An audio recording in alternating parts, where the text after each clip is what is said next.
দেশের সবচেয়ে ভালো ইউনিভার্সিটি যেটি, যেখানে ভর্তি হতে প্রতিযোগিতা করে অনেক বেশি মেধার স্বাক্ষর রেখে ভর্তি হতে হয়, সেই ইউনিভার্সিটির 62% স্টুডেন্ট বুয়েট থেকে পাশ করার পরে তারা চলে যায়, দেশের বাইরে চলে যায়, আর কখনো ফেরত আসে না। এটা ব্রেন ড্রেইন হয়ে চলে যাচ্ছে।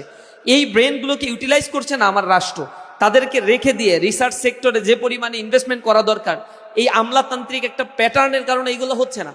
ইউনিভার্সিটিগুলো, সরকারি ইউনিভার্সিটিতে প্রমোশন হয় 2 বছর লেকচারার থাকার পরে, সে হচ্ছে পরবর্তীতে 2 বছর পরে একটা প্রমোশন পাবে, এরপরে 4-5 বছর পরে আরেকটা প্রমোশন, এভাবে করে করে প্রফেসর হয়ে যায় খুব দ্রুত। তার রিসার্চের ক্ষেত্রে কি কন্ট্রিবিউশন না কি আছে এগুলো নিয়ে ভাবারও সময় নাই, সে ওইখানে বসে পলিটিক্স করছে। ইউনিভার্সিটি হচ্ছে নলেজ ক্রিয়েশনের জায়গা, সেখানে হচ্ছে পলিটিক্স করে করে নিজেদের মধ্যে একটা বিভাজনের রাজনীতি, দেশটাকে তারা টেনে ধরে যাচ্ছে।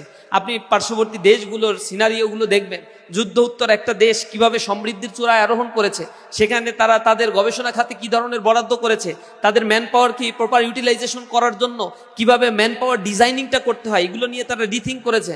তাদের ব্যক্তি জীবন, পারিবারিক জীবন, সমাজ জীবনের প্রবলেমগুলো তারা আইডেন্টিফাই করেছে, এবং সেই প্রবলেম সলিউশনে করার জন্য তারা রিসার্চ ওরিয়েন্টেড কাজগুলো অনেক অনেক বেশি করেছে। যার ফলে আজকে স্ক্যান্ডিনেভিয়ান দেশ তৈরি হয়েছে, বাল্টিক অঞ্চলের দেশ, ইউরোপের দেশগুলো দ্বিতীয় বিশ্বযুদ্ধেও যারা যুদ্ধ বিধ্বস্ত ক্ষত বিক্ষত একটা জাতিতে পরিণত হয়েছিল, সে জাতি মাত্র 10-15 বছরের ব্যবধানে রিকনস্ট্রাকশন করে ফেলেছে তাদেরকে। কারণ ওই দেশগুলো, জার্মানি বলেন অথবা সুইডেন, নরওয়ে, ডেনমার্ক, এইসব দেশগুলো রিসার্চের দিক থেকে নিজেদেরকে তারা গুরুত্ব দিয়েছে এবং রিসার্চের মেধাগুলোকে তারা বেশি ইউটিলাইজ করতে পেরেছে।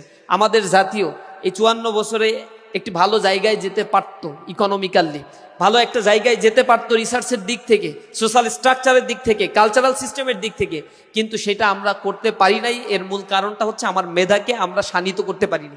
আল্লাহ রাব্বুল আলামিন পবিত্র কোরআনের মধ্যে বারংবার মানুষদেরকে দৃষ্টি আকর্ষণ করার জন্য তাদাব্বুর এবং তাফাক্কুর দুইটা শব্দ কয়েক দফা আল্লাহ রাব্বুল আলামিন ব্যবহার করেছেন। আল্লাহ বলেছেন, আফালা ইয়াতাদাব্বারুন আল কোরআন আম আলা কুলুবিন আকফালুহা, তোমরা কি কোরআন নিয়ে কখনো গবেষণা করো না, নাকি তোমার অন্তরটা তালাবদ্ধ হয়ে গিয়েছে? কোরআনের যে দৃষ্টি আকর্ষণীগুলো মানবতার জন্য আল্লাহ রাব্বুল আলামিন করেছেন, কোরআনের সেন্ট্রাল থিম হচ্ছে মানুষকে নিয়েই কোরআন উদ্বুদ্ধ করেছেন, এবং কোরআনকে নাজিল করা হয়েছে হুদাল্লিন নাস, মানুষের হেদায়েতের জন্য। তো সেখানে মোটা দাগি 5টা বিষয়কে কোরআন শরীফে আল্লাহ রাব্বুল আলামিন এখানে দৃষ্টি আকর্ষণ করেছেন। তার মধ্যে একটা রয়েছে ইলমুল আহকাম, ইলমুল জাদল, ইলমুত তাসকির বি আলা ইল্লাহ, ইলমুত তাসকির বি আইয়াম ইল্লাহ, ইলমুত তাসকির বিল মাউতি ওমা বাদাহু। এই 5টা বিষয় হচ্ছে সেন্ট্রাল থিম। এই থিমের মধ্যে যেগুলো বললাম, ইলমুল আহকাম, ইলমুল জাদল, এগুলো হচ্ছে ন্যায়শাস্ত্র, রিসার্চের কথা বলা হয়েছে।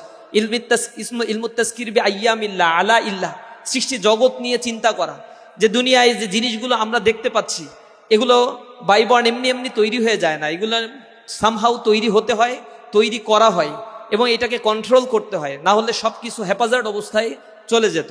সুতরাং এই জায়গাগুলো নিয়ে যখন মানুষ চিন্তা করে, তখন তার রবকে সে চিনতে পারে। এই জন্য কোরআন শরীফের ভিতরে সেন্ট্রাল থিমের শুরুতেই আল্লাহ রাব্বুল আলামিন ইকরা দিয়ে শুরু করেছেন, যে তোমরা পড়ো, আর পড়ার মধ্য দিয়ে মানুষ তার দর্শনগুলো, তুমি ফিলসফিগুলো তুমি বুঝে নিতে পারবা। এই জন্য গবেষণার গুরুত্ব কোরআনে অনেক অনেক বেশি। আল্লাহ রাব্বুল আলামিন কোরআনে যেটা বারংবার বলেছেন যে তোমরা কি কোরআন নিয়ে গবেষণা করো না। আল্লাহ কোরআন শরীফের ভিতরে রাসূলকে বলেছেন, হাল ইয়াস্তাউল্লাযীনা ইয়ালামুনা ওয়াল্লাযীনা লা ইয়ালামুন, যারা জানে আর যারা জানে না, তারা কি কখনো সমান হতে পারে? এগুলো দিয়ে মানুষকে জ্ঞান গবেষণার জন্য ইসলামে যেভাবে ইন্সপাইরেশন করা হয়েছে, অন্য দিক থেকে আমরা অন্য ধর্ম ফিলসফির ক্ষেত্রে এই জিনিসগুলো আমরা খুব বেশি দেখতে পাই না।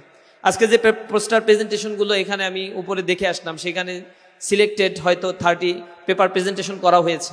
সেখানে আমরা ফিউচার বাংলাদেশকে, গবেষণার মূল থিমটাই হচ্ছে এক্সিস্টিং প্রবলেম আইডেন্টিফিকেশন আর ইমপ্লিমেন্টেশন ইন ফিউচার।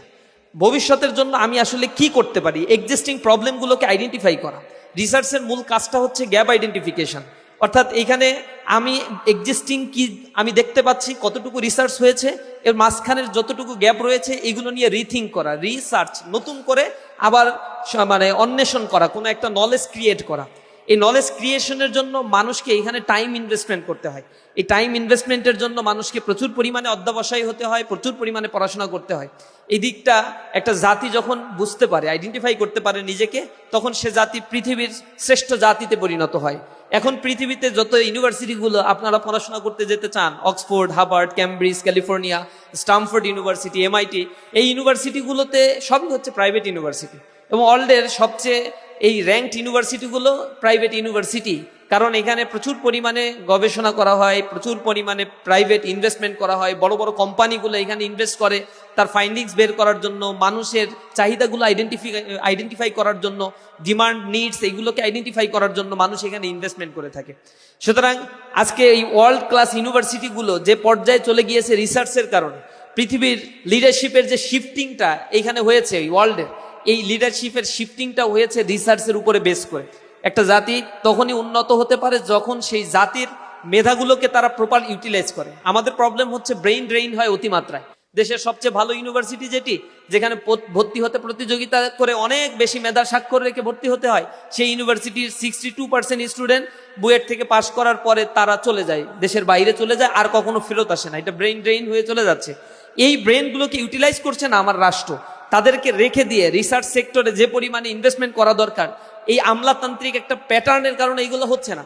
ইউনিভার্সিটিগুলো, সরকারি ইউনিভার্সিটিতে প্রমোশন হয় 2 বছর লেকচারার থাকার পরে, সে হচ্ছে পরবর্তীতে 2 বছর পরে একটা প্রমোশন পাবে, এরপরে 4-5 বছর পরে আরেকটা প্রমোশন, এভাবে করে করে প্রফেসর হয়ে যায় খুব দ্রুত। তার রিসার্চের ক্ষেত্রে কি কন্ট্রিবিউশন না কি আছে এগুলো নিয়ে ভাবারও সময় নাই, সে ওইখানে বসে পলিটিক্স করছে।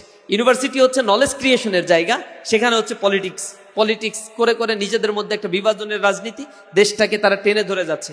আপনি পার্শ্ববর্তী দেশগুলোর সিনারিওগুলো দেখবেন, যুদ্ধ উত্তর একটা দেশ কিভাবে সমৃদ্ধির চূড়ায় আরোহণ করেছে, সেখানে তারা তাদের গবেষণা খাতে কি ধরনের বরাদ্দ করেছে, তাদের ম্যান পাওয়ার কি প্রপার ইউটিলাইজেশন করার জন্য কিভাবে ম্যান পাওয়ার ডিজাইনিংটা করতে হয়, এগুলো নিয়ে তারা রিথিঙ্ক করেছে। তাদের ব্যক্তি জীবন, পারিবারিক জীবন, সমাজ জীবনের প্রবলেমগুলো তারা আইডেন্টিফাই করেছে এবং সেই প্রবলেম সলিউশনে করার জন্য তারা রিসার্চ ওরিয়েন্টেড কাজগুলো অনেক অনেক বেশি করেছে, যার ফলে আজকে স্ক্যান্ডিনেভিয়ান দেশ তৈরি হয়েছে, বাল্টিক অঞ্চলের দেশ, ইউরোপের দেশগুলো দ্বিতীয় বিশ্বযুদ্ধেও যারা যুদ্ধ বিধ্বস্ত ক্ষত বিক্ষত একটা জাতিতে পরিণত হয়েছিল, সে জাতি মাত্র 10-15 বছরের ব্যবধানে রিকনস্ট্রাকশন করে ফেলেছে তাদেরকে। কারণ ওই দেশগুলো, জার্মানি বলেন অথবা সুইডেন, নরওয়ে, ডেনমার্ক, এইসব দেশগুলো রিসার্চের দিক থেকে নিজেদেরকে তারা গুরুত্ব দিয়েছে এবং রিসার্চের মেধাগুলোকে তারা বেশি ইউটিলাইজ করতে পেরেছে। আমাদের জাতীয় এই 54 বছরে একটি ভালো জায়গায় যেতে পারত, ইকোনমিক্যালি ভালো একটা জায়গায় যেতে পারতো, রিসার্চের দিক থেকে, সোশ্যাল স্ট্রাকচারের দিক থেকে, কালচারাল সিস্টেমের দিক থেকে, কিন্তু সেটা আমরা করতে পারি নাই। এর মূল কারণটা হচ্ছে আমার মেধাকে আমরা শানিত করতে পারিনি। ইসলামী ছাত্র শিবির এই মেধাগুলোকে আরও বেশি নারিশ করার জন্য নানামুখী আয়োজন করে। আমরা সায়েন্স ফেস্ট আয়োজন করি, এন্টারপ্রেনিয়ারশিপ অলিম্পিয়াডের আয়োজন করে থাকি, আমরা পোস্টার প্রেজেন্টেশন প্রোগ্রামের আয়োজন করে থাকি, স্টুডেন্টদের নিয়ে ক্যারিয়ার কাউন্সিলিং, ক্যারিয়ার গাইডলাইনমূলক প্রোগ্রামগুলো আমরা আয়োজন করে থাকি। আমাদের এই ভিন্নধর্মী ব্যতিক্রমী প্রোগ্রামগুলোর মধ্য দিয়ে আমরা স্টুডেন্টদের মেসেজ দিতে চাই যে আমরা যেন আমাদের মেধাকে কাজে লাগিয়ে এই জাতির জন্য নিজেকে কিছু একটা করে দেখাতে পারি, নিজে যেন এই জাতির জন্য কিছু কন্ট্রিবিউশন রেখে যেতে পারি। শুধুমাত্র আমি কি পেলাম এটা নিয়ে আমরা চিন্তা করব না, রাষ্ট্র আমাকে আসলে কি দিল এটা আমার ভাবার কোনো বিষয় নয়, আমি রাষ্ট্রের জন্য কি করতে পারলাম, এটা যদি দেশের মানুষগুলো ভাবতে থাকে তাহলে এই সমাজ, এই সোসাইটি পরিবর্তন হবে। আমরা আপনাদের কাছে সেই আশাবাদ ব্যক্ত করছি। প্রাইভেট ইউনিভার্সিটিগুলো এখানে যেহেতু নিজেদেরকে যোগ্যতা সম্পন্ন প্রমাণ করার প্রচুর সুযোগ এখানে রয়েছে, এখানে ভালো ইউনিভার্সিটি রয়েছে, যেখানে ভালো ভালো টিচাররা রয়েছে, যাদের একাডেমিয়াতে কন্ট্রিবিউশন রয়েছে, আপনারা নিজ জায়গা থেকে যদি সেই অ্যালাইনমেন্টগুলো টিচারদের সাথে হায়ার স্টাডির ক্ষেত্রে, উচ্চতর ডিগ্রি নেওয়ার ক্ষেত্রে আরও বেশি নিজেদের সময়গুলোকে কাজে লাগান, ইনশাল্লাহ এই সমাজ আপনাদের কাছ থেকে উপকৃত হবে। আপনার এই গবেষণাগুলো এই সমাজে প্রয়োগ হলে সমাজের মানুষগুলো সেখান থেকে উপকার পাবে। আল্লাহ রাব্বুল আলামিন আপনাদের মেধাগুলোকে কাজে লাগানোর তৌফিক দান করুন। এই আশাবাদ ব্যক্ত করে আমার কথা শেষ করছি। আসসালামু আলাইকুম ওয়া রাহমাতুল্লাহি ওয়া বারাকাতুহু।